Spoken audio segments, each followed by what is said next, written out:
বাচ্চাদের গোসলের টাইমে সব মায়েদেরই একটা টেনশন থাকে বাচ্চার কানে পানি ঢুকলো কিনা। এটার সলিউশন নিয়ে আজকে চলে আসলাম। এই জিনিসটা গোসলের টাইমে মাথায় পরিয়ে দিলে বাচ্চার কানে আর কোনো পানি ঢুকবে না। আমি আপনাদের বোঝার সুবিধার্থে লাস্টের ছবি অ্যাড করে দিব। সেকেন্ড যে জিনিসটা দেখাবো এটা হচ্ছে চুষনি।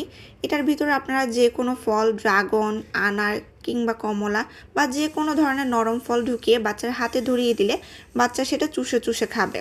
আশেপাশে কিন্তু অনেক ধুলবালু কিংবা অনেক কিছুই বাচ্চারা ধরে খেতে চায়। তো সেই দুলবালুগুলো না দিয়ে বাচ্চার হাতে এটা ধরিয়ে দিলে বাচ্চা ফলের রসও খেলো এবং সেটা বাচ্চার শরীরের জন্য উপকার হবে।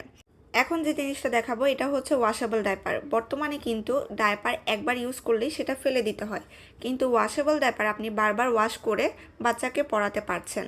এবং ভিতরে যে লম্বা পেড আকারে দেখছেন এগুলো কিন্তু কয়েকটা কিনে রাখলে সুবিধা, একটা ওয়াশ করার পর আপনি আরেকটা বাচ্চাকে পরাতে পারছেন।